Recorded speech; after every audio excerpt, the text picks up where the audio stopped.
So welcome back everybody, and here's my first review of the New Zealand International Film Festival. It is of The East. Now The East is a movie I haven't seen as part of the New Zealand International Film Festival. I saw it beforehand at a thing called Censor for a Day. It was a thing with schools and the Classification Office of Film and Literature.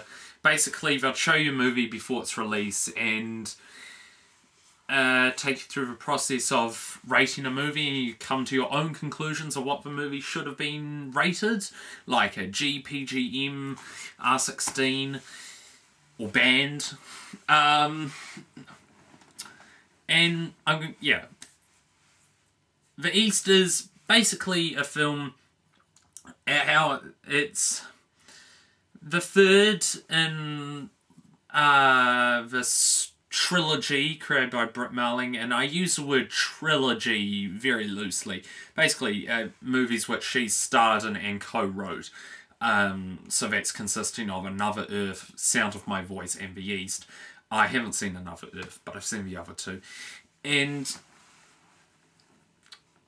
Britt Marling's character is, I think, works for some sort of like journalism thingy-majiggy, something like that. It's never really fully developed what she works for, but she's told to be sent off and make contact with this eco-terrorist group called The East,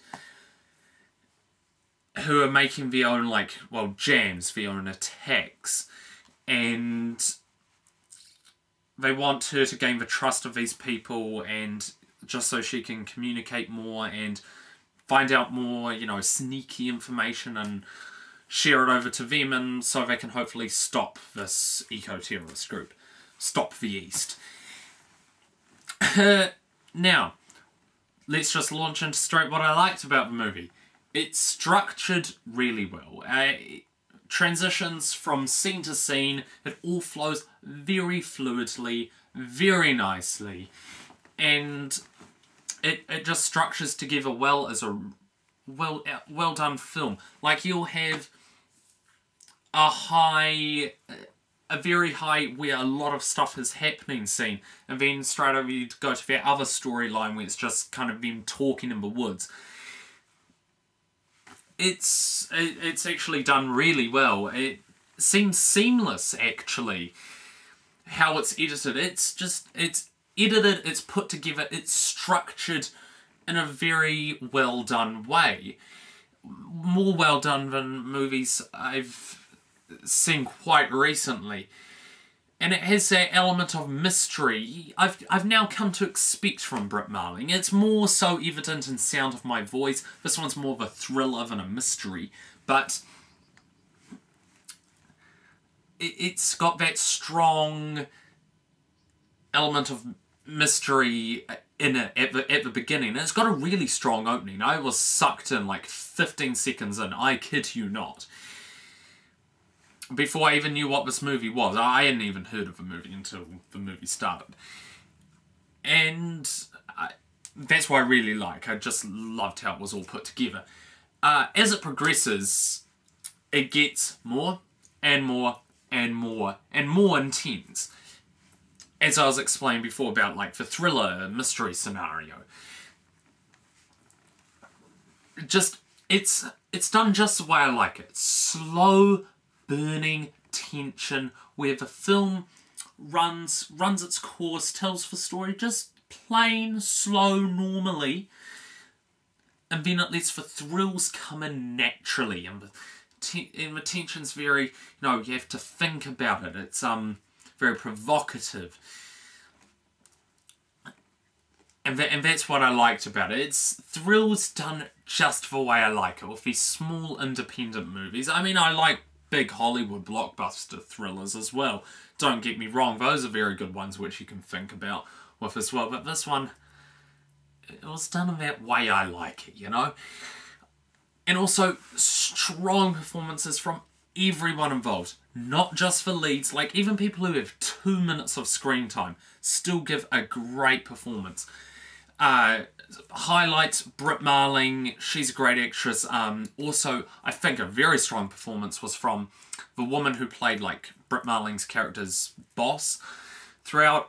She gave a very great performance. I didn't like her character at all, but she definitely brought her character to life. So did like the rest of the cast. Alexander Skarsgård, Ellen Page, everyone, especially all the members in the East.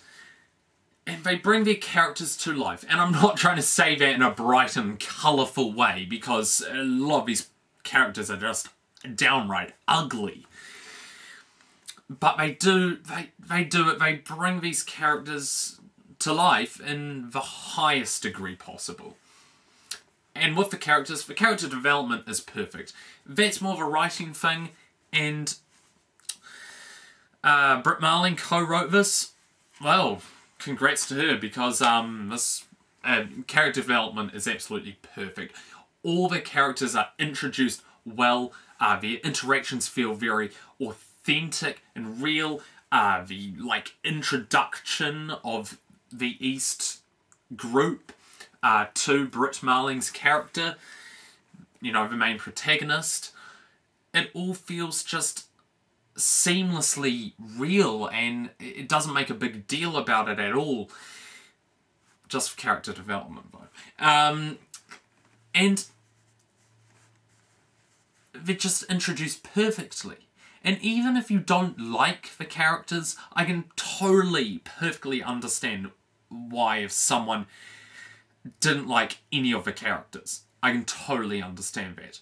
But if you don't, there's no denying that the characters are all fleshed out perfectly and introduced and brought to us in a great way.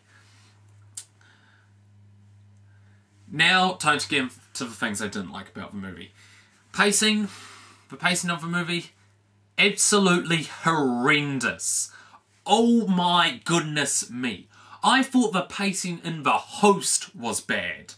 I said that the pacing in The Host was horrendous. This was absolutely atrocious. My goodness. The movie would just kept on going and going and going and going and going. Now, since I didn't know what this movie was before it started, I didn't check my watch throughout because I didn't know what the running time was. But I swear, there must have been parts where I'm like, oh yeah, and it would be like less than half an hour through. It seemed like a reasonable amount of time in through. It'll be less than half an hour, I guarantee you. The pacing, it needs to sort itself out. It needs to get its shit together. Gosh, so yeah, I never checked my watch throughout, so I didn't know the running time. It seemed pointless, because when I check my watch throughout a movie, I want to know how far we are through. Yes, I would have found that out, but I wouldn't have known how far there was left, and that's the main thing I need to know. When the film ended, I checked my watch, found out it was just bang on an hour and 55 minutes.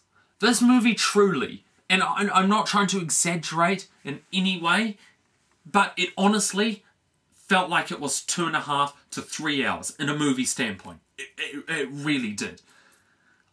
I don't know how. I honestly don't know how it messed up so bad. I mean, at times, towards the end climax, like just as the end climax is going to happen and the end climax itself, which just is a game changer for the rest of the movie. Try not to give away anything. It starts to feel very full of itself. It clearly, evidently becomes very self-indulgent. Which is so unfortunate, because the rest was so sly and subtle and well done. It just becomes evident that the filmmakers were thinking that they were a whole lot cleverer than they actually were.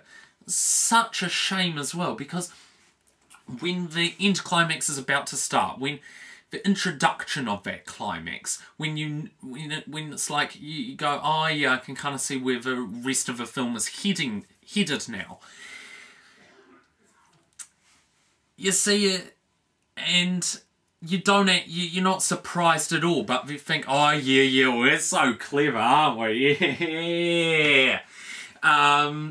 But I was just sitting there, and I was thinking, like, alright, I can see what's gonna happen. Yeah, it's gonna happen, like, am I right? Yeah, it's gonna happen, yeah, it's gonna happen. I too, it's gonna happen. Oh, yeah, it happened, yeah, it happened, yeah. You know I'm right, yeah, you know you love me, yeah, I'm right, yeah, it happened, yeah, it happened. So unfortunate. That climax had great potential. Wasted. So, time for my one-sentence review. The East is a very creative psychological / political thriller that, with its strong and standout themes, makes for a diverse and provocative film. 4 stars out of 5 for The East. So that's my first review of the New Zealand International Film Festival. I believe it's got, I'm not sure if it has any screenings left in Wellington. I think it's got 1 screening left in Auckland, and then it's making its way to the festivals in Christchurch and Dunedin. Then, at the moment, it doesn't have any set release date for, like, cinema release afterwards. It probably won't be getting one. And I think it's set for like a DVD release date, like early, like January, February next year. So if you want to see it, those are the dates. So until next time, ladies and gentlemen, boys and girls, I'm Thomas, and that's a review.